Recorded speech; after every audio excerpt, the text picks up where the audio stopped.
Madali lang ba talaga yung freelancing? Ay nako, parang sa akin, depende siguro. You'll get used to it. Yeah.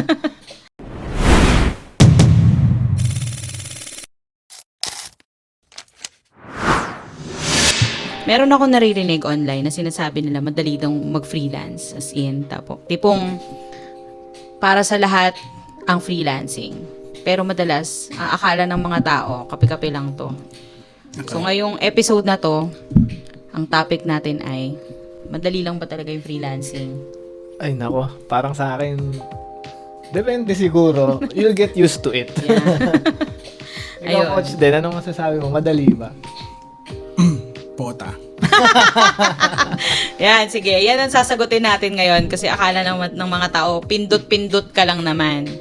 Yan. So, welcome to episode 5 of the Git Podcast. My name is H. I'm Andre of Dre Creatives. And your number 1 Densyo. May number 2 talaga ba? Si Shodi.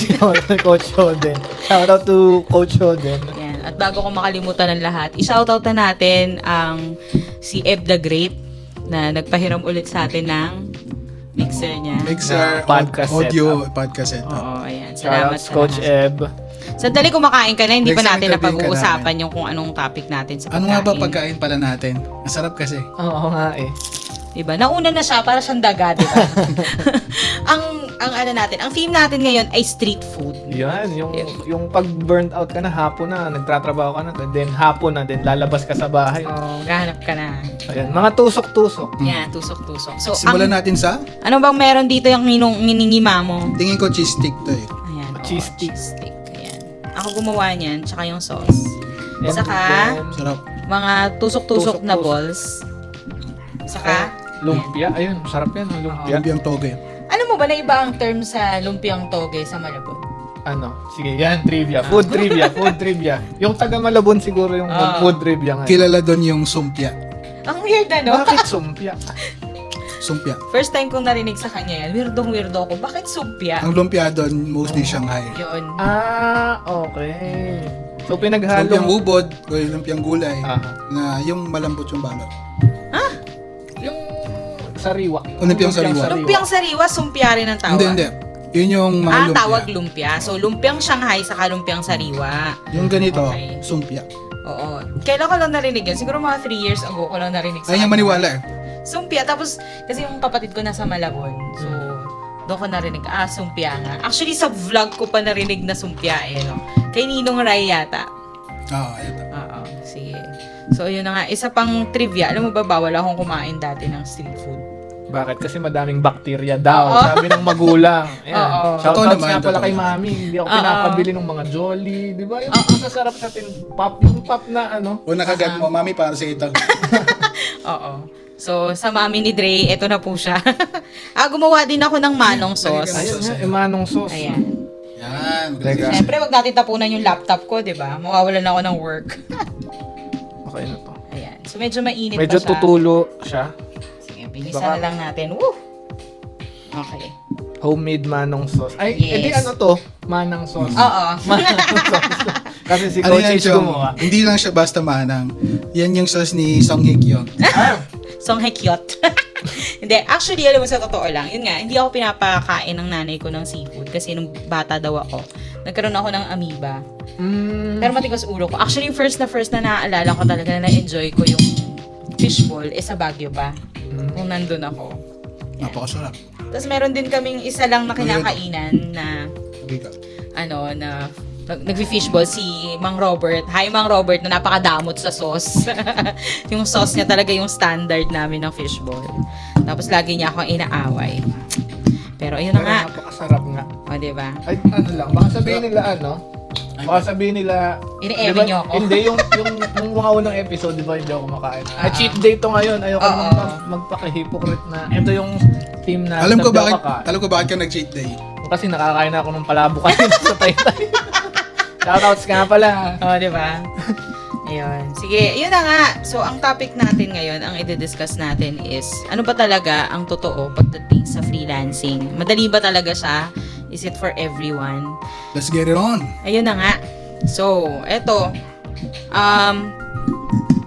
madalas kasi yung sinasabi nila, gusto nila mag-freelance dahil gusto nila magkapera. Kasi feeling, ang positioning naman kasi talaga sa freelancing ever since is, you can get control of your Time. profit Oh, and yeah. time, di ba? So, time freedom, financial freedom, and all of us. Pero, ito yung tanong ko sa inyo, guys. Ano ba talaga yung cost ng freedom na nai-enjoy nyo for today? And ano ba yung freedom na nai-enjoy nyo? Tapos, ano yung kapalit nun? Yan, sige. Start natin kay Dre, para makakain ako.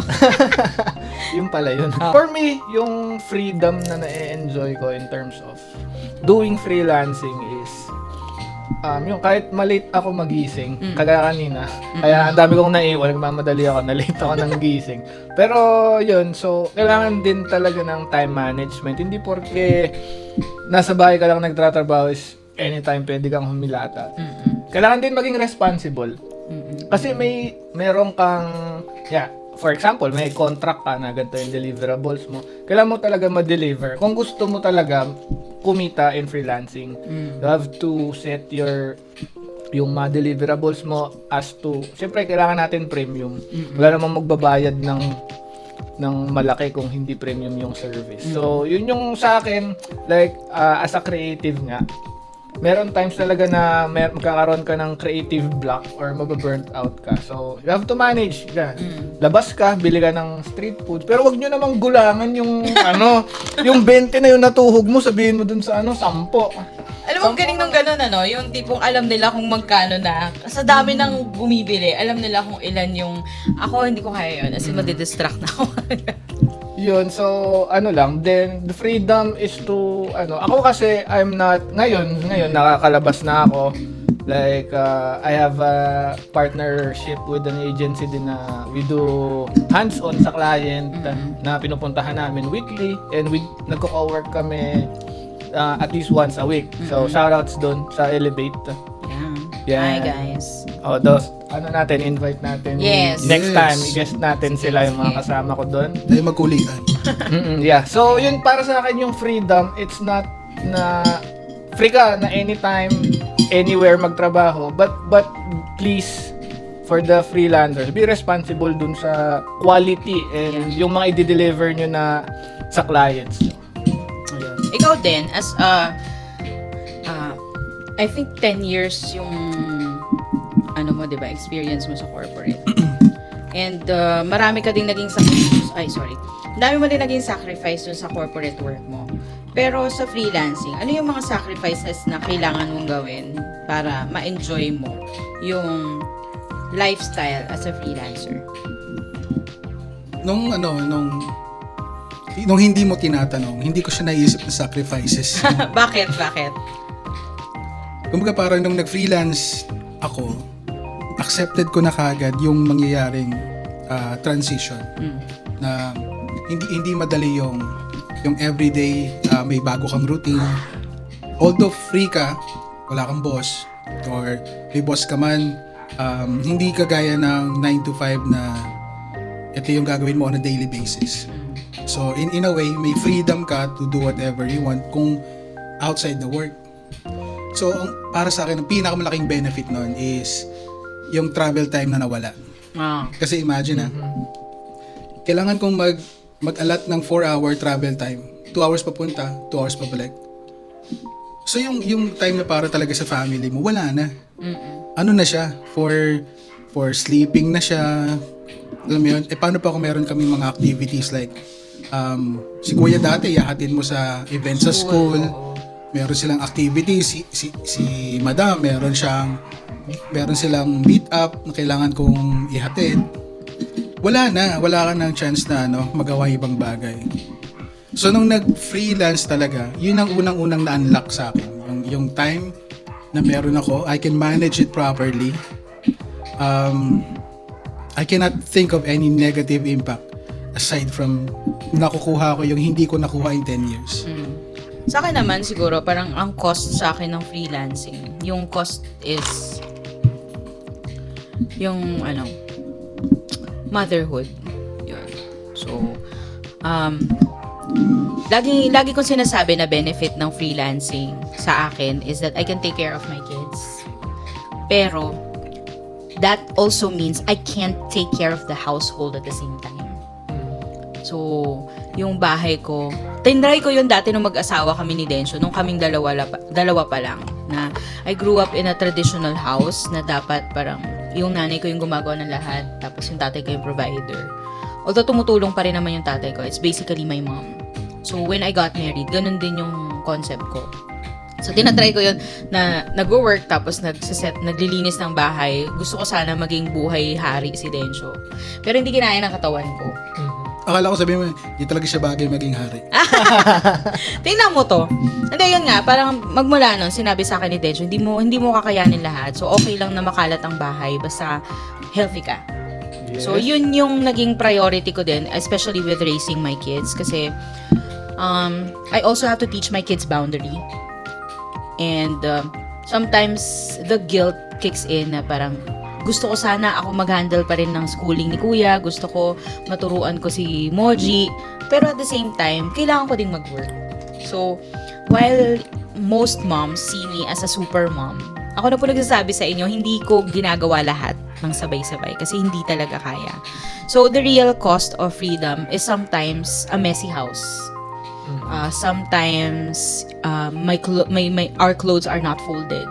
Sabi ko nga, super thankful ako na nabuhay ako dun sa panahon na hindi ka i-judge kung nakaplansya or hindi yung damit mo. Yung tusok na tusok pa yung Oo. slacks mo. Di ba? Dati kasi pag nakita nila, kunyari yung asawa mo, papasok ng trabaho, tapos hindi nakaplansya yung damit. Pero So, yung pangit dun. sa totoo lang, bad trip ako doon. Bakit? Yung, kasi di ba mananahi yung parents ko. So kapag pasukan, bago yung yung uniform ko. So kitang-kita mo talaga na bago siya. Puting-puti, no? Puting-puti, tulis na tulis. Pati yung collar ko parang pag dumikit ka sugat ka eh. Sa tulis Sobrang eh. tulis, Diba? oh. Hindi ako komportable na ganun yung suot ko. Eh, kumbaga sa akin, syempre benefit ko yun bilang yung magulang ko na mananahi eh. Yun nga lang, yung feeling kasi niya, makate, yung lagi natutusok ako, hindi ko siya gusto. Parang feeling ko, yung pinakamataas yung guilt are the freelancing moms. Kasi sobrang taas ng expectation sa amin. And whenever I talk to aspiring freelancers na mga nanay, lagi nilang sinasabi na nahihirapan akong i-manage yung anak ko, tapos yung trabaho, finding clients, pati yung delivery. Sobrang hirap niya. And I'm saying this, sobrang hirap talaga niya. Okay? If you're a mother or a parent na gustong pumasok sa freelancing, you have to set the expectation na hindi talaga siya madali. Yung mga nakikita nyo sa social media na perfect sila, parang feeling mo perfect sila na, oh, I have family time, hindi siya totoo kasi meron at merong naiiwanan. So sabi nga ni Shonda Rhimes, sabi niya, you can be everything you want to be but not just at the same time. Yes, I agree to that. Yun talaga, meron siyang mga akala mo maliliit lang, pero ang laki talaga ng impact ng mga sacrifices niyo. Especially when it comes to self-management. Kasi, sa corporate, meron kang TL, meron kang manager na titingin sa'yo. Diba? Pero dito sa freelancing, buntot mo, hila mo. Diba? Eto si Dre, sa past episodes natin, nabanggit niya na hindi siya nag-corporate. So, ikaw, paano mo na-regulate yung sarili mo? Na-shock ka ba? Na parang, was it something new? Or talagang nakaset na sa'yo na, hindi, kasi ginusto ko to, I'll make it happen. Yung ganun. Sa totoo lang, kasi nga, kanina bumibili kami ng yelo ni Coach Den. Nakwento ko yung kung paano ako nung college. Na ganito, ganyan. Shoutout sa mga PT dyan. Ewan ko ganun pa yung lifestyle ng mga internship nila. Pero yun, so after graduating, way back 2018 nga, siguro a month or two after graduation ko, sabi ko, Mami, pahinga muna ako kasi pagod na ako mag-aral. Pahinga muna kahit isang... Pero mabait ka ba estudyante from the start? Like, ikaw ba yung tipo ng Studious. nag-aaral talaga? sakto lang. Ako yung tipong papasok ako. Hindi ako a-absent. Talaga? Doon ako bumawi eh. Sa attendance. attendance. Sa attendance. Kunwari 7 yung pasok ko, 6:45 nasa room na ako. Oh, okay. So, meron ka ng sense of discipline. At saka ako yung hinihintay. Ako yung tao na magsabi kayo ng oras sa akin, maaga pa ako dyan. Kaya, sige, shoot tayo, 2 p.m. 1:30, 1:45. Kailangan nandun na ako. So, yun yung sa akin. After graduation, naging video editor ako. So, nakaranas ako ng pinasweldo ko ng ibang tao nang hindi ko kakilala. So, yun. So, from there, madami ako natutunan kasi first time ko mag-work as a freelance video editor. So, dami palang deliverables, ganito, ganyan. May mga deadlines, ganito, ganyan. Pero ngayon, like working, ako na yung working as a creative, like sa social media. Ako na yung nagsasuggest ng strategy na dapat may ganito tayo. Kumbaga, sobrang laki nung naging leap from 2018 to now na dati nakikinig lang din ako sa gustong sa sinasabi sa akin. Ngayon, nakapag-adjust na ako, na ano ko na yung sarili ko na kailangan, meron din akong masuggest. Kumbaga, yun yung big adjustment na nangyari. So, managing time, syempre, ako nga, like what I've said sa previous episode, hindi na ako nagka-client acquisition ngayon kasi nga, yung mga projects na dumadating, so, ako is quality over quantity talaga. So, may nagsiset ako ng araw talaga. Like, for this client, Monday, ito, susubukan kong, pag Monday, busy talaga, subukan kong bawasan lahat yun, yung trabaho ko for the So, whole nagbabangko ka na, gano'n? Oh, nagbabangko ako. Then, Tuesday nga is, ngayon, nabago na kasi may co-working day. Then, may shoot ng podcast. Tapos, Wednesday, ayun, babalikan ko yung mga na-miss ko na hindi ko natapos. So, nagsiset ka na talaga ng schedule tsaka routine? Yes, ganun na yung naging routine ko as a freelancer. Kasi, ang hirap nung, yung walang bangko na, makakramp ka, mapapa, ay shit, kailangan pa pala to. So, ayun, natuto na ako maging organized. Meron na akong mga checklist from different partners na like sa, kunyari, yung sa Creative Labs na may project ako, may mga checklist na ako na, and dapat, kunyari, deadline. Binigyan mo Coach H ng deadline. Yung branding nito, kailangan matapos mo by Friday. Ako, magsiset ako ng deadline ko. Dapat Thursday, tapos ko na to. Para hindi ako nagka-cram. So, Feeling ko yan yung kulang sa marami kasi parang napansin ko lang most of the time, yung iba, lalo na yung mga nagsisimula, parang they feel like they should be given leeway. Nakakasimula mo pa lang, Okay lang yan, yung binibaby, di ba? Ako hindi kasi ako ganun kasi parang bilang ang ganda ng mga sinabi mo, especially with creating your own schedule, 'di ba? Tsaka calendar na I'm pretty sure hindi mo ginagawa nung college ka. Wala, Saan iniisip mo ko natutunan yan? Like, is it something that you learned along the way or talagang natural sa'yo na ganun? Hindi yung natural sa akin. More, ako, yung maaga ako na person. Pero, not like yung, Organized. pati yung organized na calendar na dapat ganito. Kanina nga, sabi ko, di ba, 2:00 yung usapan natin. Sabi ko, wala, buti na ako ng alam mo, tapos bibili pa ako ng mga food natin na pandagdag. Yeah, okay lang yan kasi kami din, kumbaga, pag may bata ka talaga sa bahay, hindi mo maano yung schedule. Ikaw, Densho, ano yung biggest change na kinailangan mo? Ilang taon ka na ba nag-freelance? 8? 8 years na, oo, 20. Oh my gosh, akalain mo 19, so. Oo. Ay, no, 17. 2018 siya nag-start. Para pala kami ng coach din. Oo. Yan. 18 din ako. Ano yung pinakamalaking change na kailangan mong i-adapt? Especially since magkatrabaho kasi kami. Nangyari yan. Ang dami naming salpukan.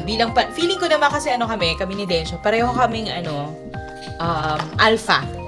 Meron kaming good cup, bad cup thing. Thing is, pag hindi kailangan gamitin, tapos good cup, bad cup kayo, away yun eh. Nag-aaway talaga kami.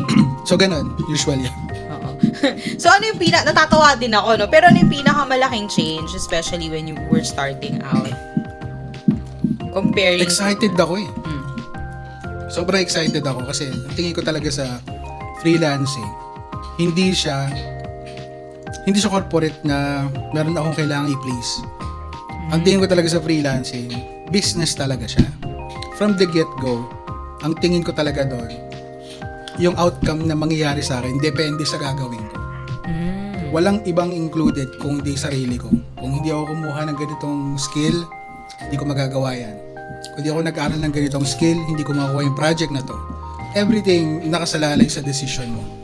So, ang sagot sa akin nun, kung matagal ako mag-decide, guess what? Matagal din ako magkakaroon ng result. Kasi at tagal ko mag-decision eh. So, yun yung unang-una kong sinolusyonan. Dapat, kung may gusto ka, tingnan mo lang kung gaano kataas yung risk. Kung hindi naman sobrang taas, hindi huwag mo nagpakaisipin. Kung mataas naman, check mo kung talagang gusto mo. Oo. Diba? Ganun lang siya. Pero, wala akong masyadong binago aside from the fact na ako na maghahanap ng sarili kong client. Sa corporate, Sila yung naghahanap. trabaho lang, gagawin mo na lang. Papasok ka, uwi ka, tulog ka. Pero sa freelancing, ikaw yung maghahanap talaga ng kliyente mo. Either sa platform ka, direct, pero ibig sabihin, walang lalapit sa'yo at magbibigay na, uy, Instructions. gusto mo ng ganito. Unless, tropa mo siya, trusted ka niya, at gusto ka niyang tulungan. Yeah. Pero kung hindi ganun yung network mo, huwag kang umasa na may darating na ganun. Wala talaga. Yun lang ng adjustment sa akin talaga. So, kung kailan ako sumubo, saka ka natapos. Tina-timing ko siya eh. Abwisit eh. Sukat yun eh. We find ways. Bido. Bilang galing ako sa BPO, sa kapagtuturo, lagi ako nasasabihan ng epal ako. Kasi, Bakit naman, coach?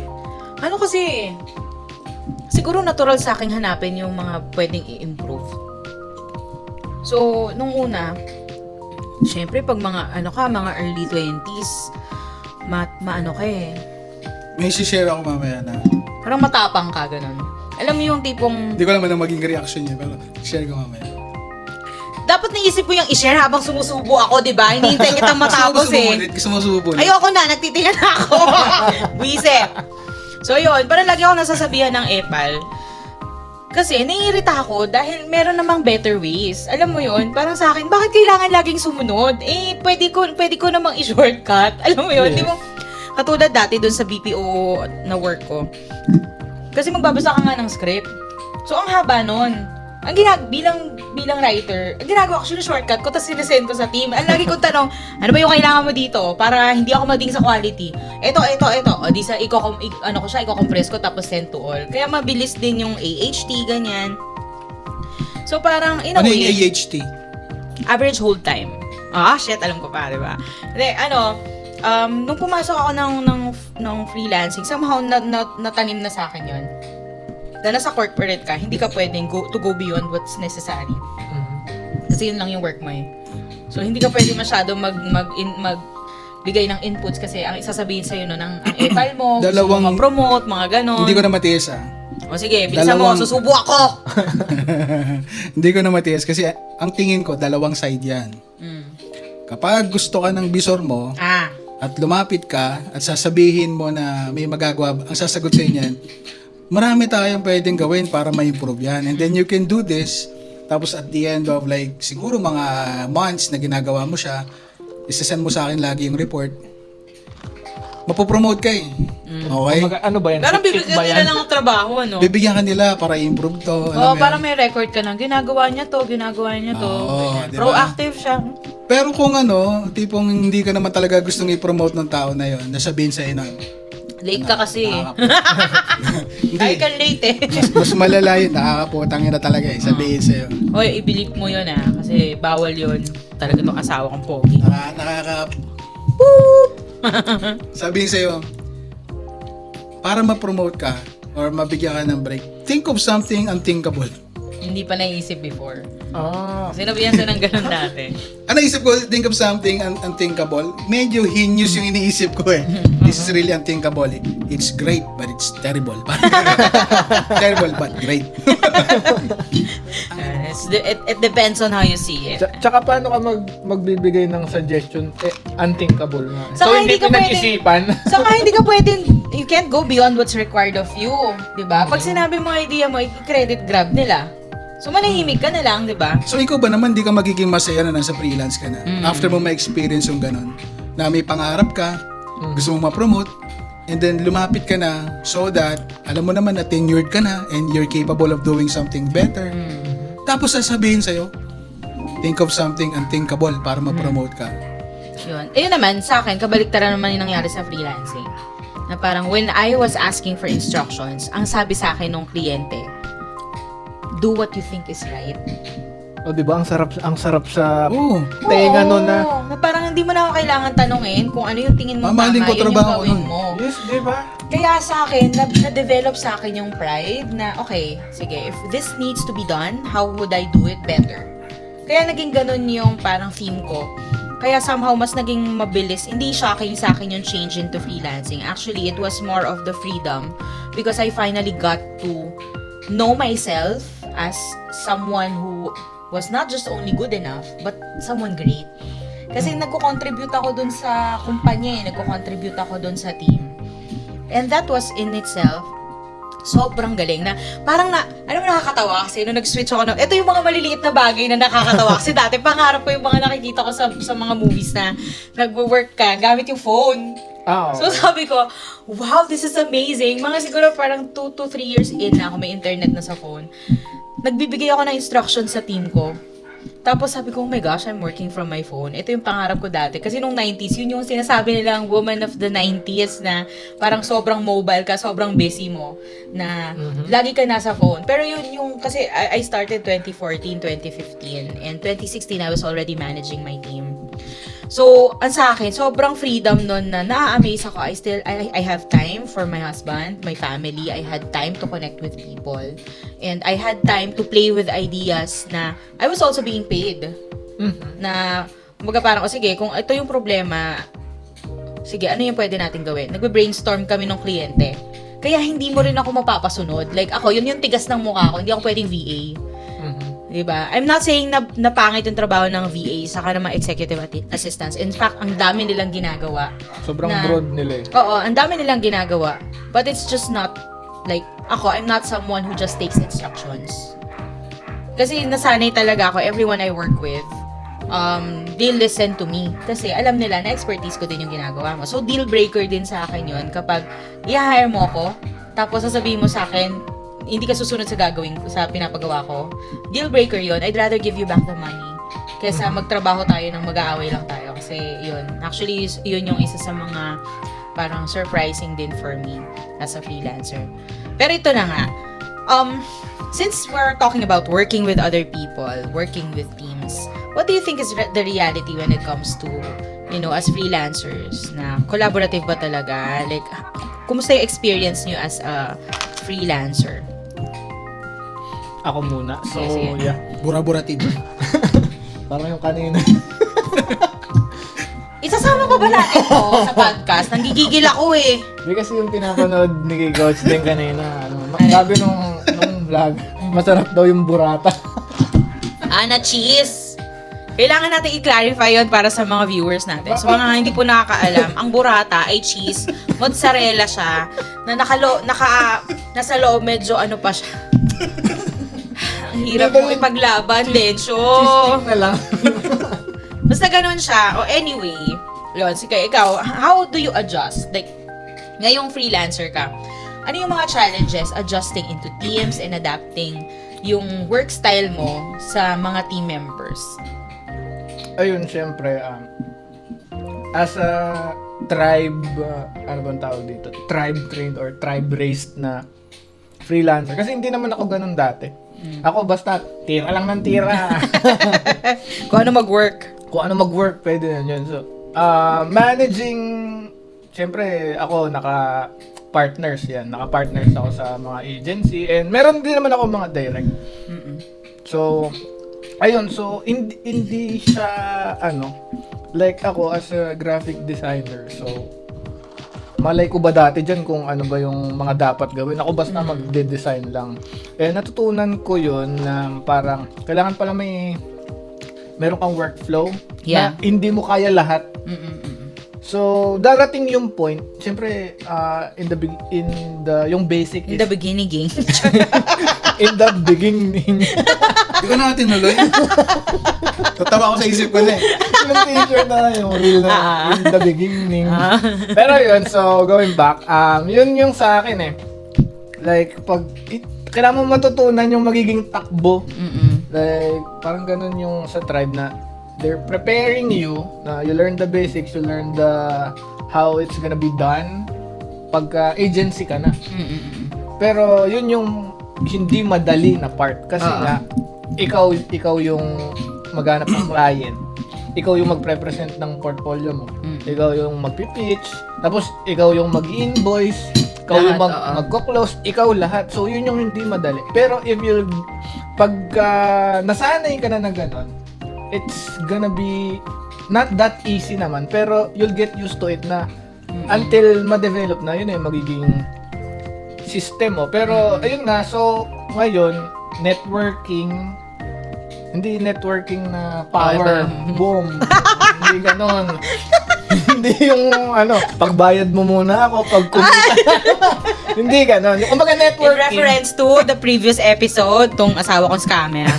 Kumbaga nga, yung kunyari ako mayaman, gagawa tayo ng empire. Hindi ganon. Hindi naman. You surround yourself yung good circle of network na makakatulong sa siyempre kami, nabuo nga kami within the tribe community na siyempre ako hindi pa ako nung nagkakilala kami ni Coach din. Sabi niya, lang to, minimal pay. Okay lang. Sige, gawin ko na yan. Tapos, pagkatapos ng project na yun, naghahanap siya ng designer. Coach ako, di ba ako dyan kahit di ako magaling mag-design. Parang gano'n. Sige, tuturuan naman kita eh. Yun, yung parang ako ngayon is yung gusto ko mag-network ng mapalaki ko yung network ko kasi tamad ako mag-client acquisition talaga. So, yun, parang na yun, traditional by mouth na yung nagiging referral sa akin na Which is mas malakas. So, natuto ka makisama, basically. Pero ever since naman marunong talaga akong makisama. Sa mga barkada, sa mga pag may mga event. Pero ako talaga is introvert. So, pag nakita niyo ako sa mga tribe event, doon lang ako sa gilid. Pag kinausap mo ako, ay nako, parang na-unlock niyo ako na hanggang mamaya na tayo mag-uusap. So, ayun yun sa akin. Ikaw, Densyo, as sa client management naman, what were your struggles when you were starting out?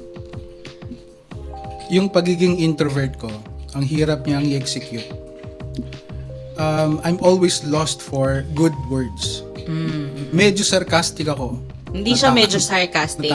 Para siyang bilang tech support, napaka-technical niya, na ako yung translator niya. Habang, alam mo yun, kaya kailangan dalawa talaga kami nag-meet kasi minsan yung technicalities ng mga gusto niya sabihin. Parang ako sa akin, translate. basic na siya eh. Parang hindi mo pa rin naintindihan. Anong gagawin natin? Parang, I tried my best eh. Parang gano'n. Hindi pa pala yun best. So yun yung mga bagay na natutunan ko na hindi pa pala yun best. May mas madali pang way to explain in terms of managing the client, lalo expectation.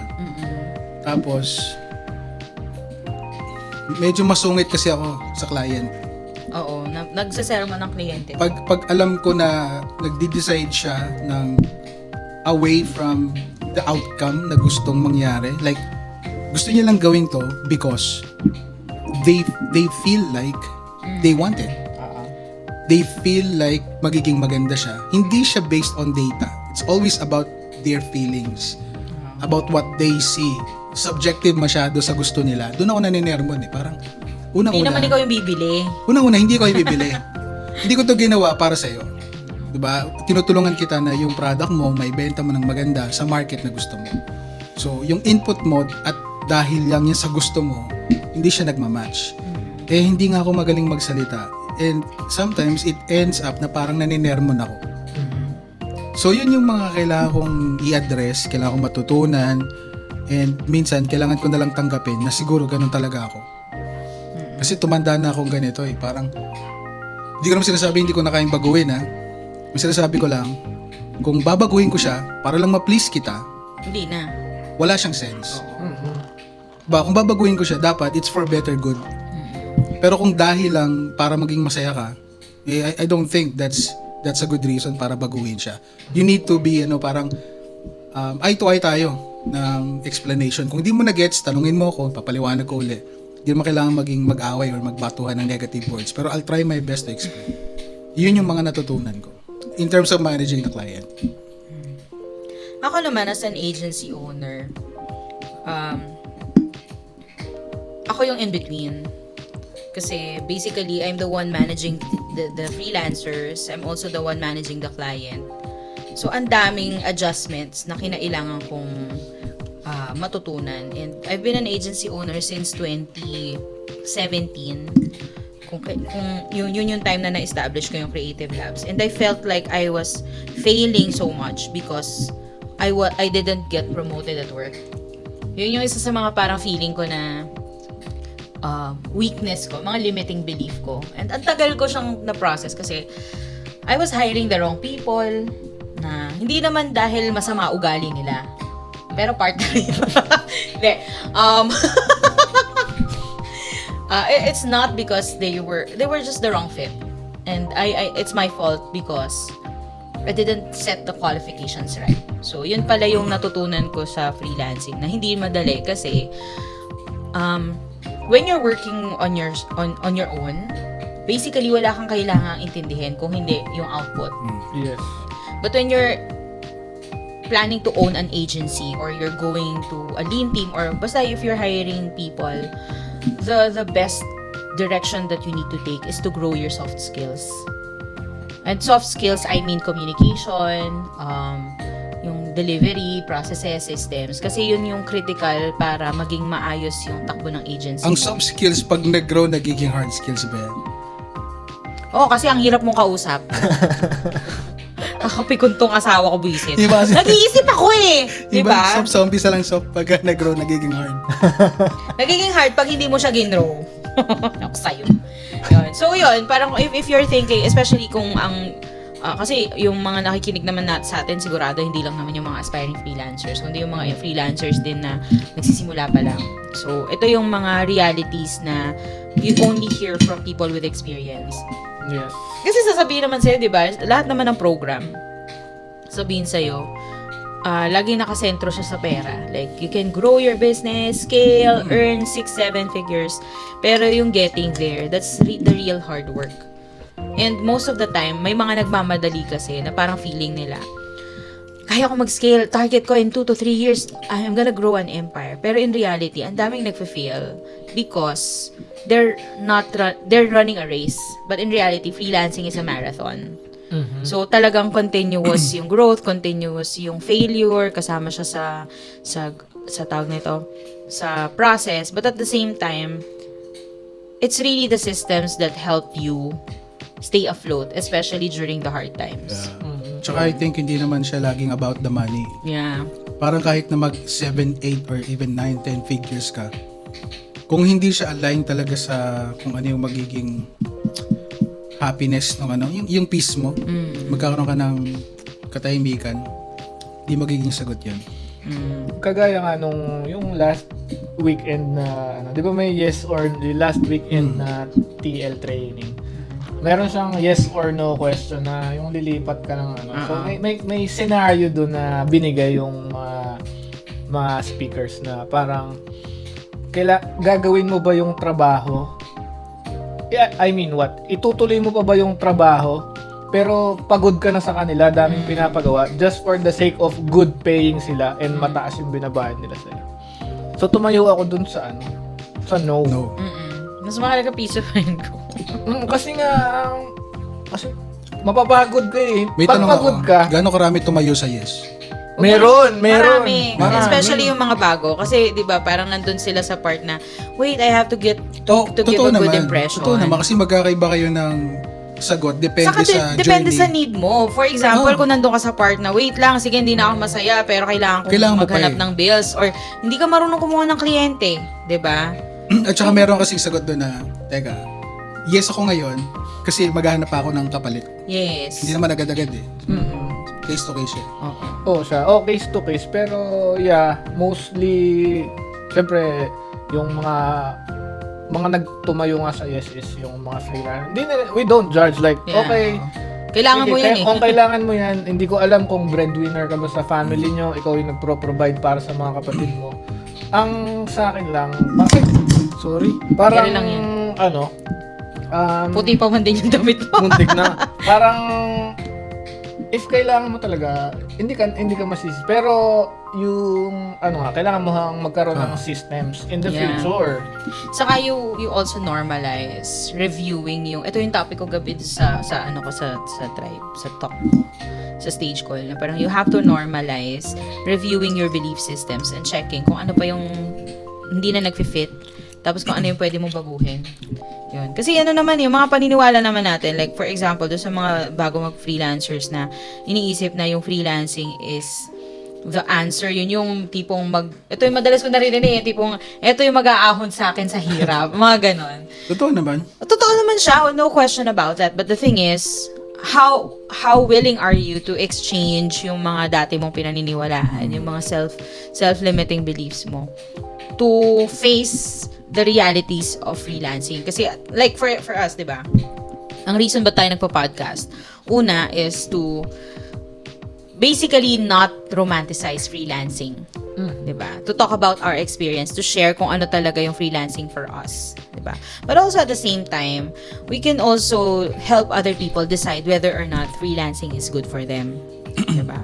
So going back, ang sinasabi ko talaga, it's always the systems. And when I say the systems, meron kang systems for communication, meron kang systems for client acquisition, kung paano ka kumuha ng leads, meron kang systems for content, meron kang systems for deliverables, meron kang systems for exiting yung mga clients or contracts that no longer serves you nang maayos, yung hindi mo na lang siya basta-basta din i-ghost, 'di ba? So, yun yung mga realities na na kailangan nating harapin. So, ito yung siguro last question na lang, is it really easy for you?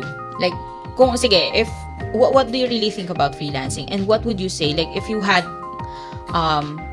were to give one advice dun sa mga nanonood sa atin about freelancing and their expectations, ano yun? For me, kailangan nyo ng lakas ng loob and consistency kasi hindi siya talaga madali.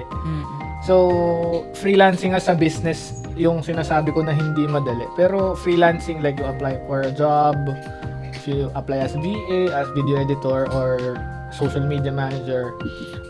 Pero, mas mahirap yung freelancing as a business. Na ikaw yung magpipitch, as in, ikaw lahat sa una eh. Until you hire someone to help you. Yeah. And be lean or big agency na handling multiple clients. Mahirap talaga, pero yun lang, kailangan talaga ng lakas ng loob. Tsaka yung hindi pwede dito yung mabilis sumuko, yung na-reject ng isa, dalawa. Iyak agad. Dami kong rejection. Ngayon nga, pag ni-reject mo yung proposal ko, okay. edi wag. Ayos lang, ayan. Sige, ikaw, Densyo, anong masasabi mo doon? Madali ba? Saka what's your... Sa mga nagsabi ng ang freelancing ay madali, siguro hindi ka pa sinusubok ng tadhana. Hindi Yun ka pa lang yun. hinahumble, hindi ka pa pinapaluhod. Pero ito yung bagay na hindi mo pwedeng i-deny na wala kang kakampi, kundi sarili mo. Minsan, pati pamilya mo, hindi nila maintindihan yung mga ginagawa mo. Kasi hindi siya pasok sa norm. Ang norm kasi is may trabaho ka na nakikita nila, maalis ka. Yeah. Hindi siya normal. So, walang madali. It's never gonna be easy. Ganun lang siya. Ang sagot doon, para maging enjoyable man lang, kaya hindi na nga madali, maging enjoyable man lang, number one, humanap ka ng credible mentor. Para at least, hindi mo man alam, may matatanungan ka. Totoo. At the same time, kumuha ka na rin ng community. Kasi hindi naman to yung tipong kailangan magpakitang gilas ka na ako lang. Siyempre, maghanap ka na ng same journey mo. Like yung ginagawa natin, everything is a bit easier kasi may kabatuhan ka. Yeah. Yun lang, ganun lang May siya. accountability group ka ng... Kumbaga gusto mo mag-rant sa mga nangyayari sa'yo, may makikinig sa'yo, di ba? Pero sabihin mo madali, no, Nee. kahit bangungot, napakahirap niya. Yung pagtulog mo, iniisip mo pa na, approve ko yan ng kliyente ko. Yung magigising ako ng alas 3, tapos nire-review ko yung mga kailangan kong gawin. Ano yung hindi ko pa nagagawa. Ayan. So, yun nga, hindi siya madali. Akala niya madali lang, Hindi siya madali. But is it worth it, guys? Yes. Pero that's very rewarding. Yes, Kasi oo. imagine just for a second, imagine mo, ikaw yung nagko-close ng client, ikaw yung nagbibigay ng price mo, and at the end of the project, pag naging happy si client, ibibigay mo sa family mo yung pinaghirapan mo. Yeah. that's how rewarding it is. Saka you also get to hire people na ano. Isa pa yun, nakakapagdagdag ka ng tao na natutulungan mo. Yes. Yun yung pinakamasarap. Kahit wala pa ako na-hire. I tried hiring nito. Rewarding siya. Sobrang rewarding. Oo. Soon, siguro. Yes. Yun. So, yun nga, hindi madali pero rewarding. Pero yun nga, sulit siya kasi nga at the end of the day, you get the freedom that you deserve and you tolerate. Ayan. Sige, so ayun na nga, napaka rewarding po. What a big word. So kung ganito yung mga tipo mong pag-uusapan na topic, ano pa dapat mong gawin? Siyempre. Bigyan ko sila ng advice. Kuha sila ng iinumin, ng kakainin habang pinapanood yung podcast natin. Truly, yun. Actually, yun na nga next podcast natin, next episode natin, is all about relationships. Yes, kung tao ka pa ba, kung jumujowa ka pa, and all of that. Aray? O, diba? Pero yun nga, sa mga nanonood, salamat ng marami for staying until this minute. And yun na nga, like and subscribe, share and comment. So, see you on the next episode. Cheers, guys! Cheers! Wow.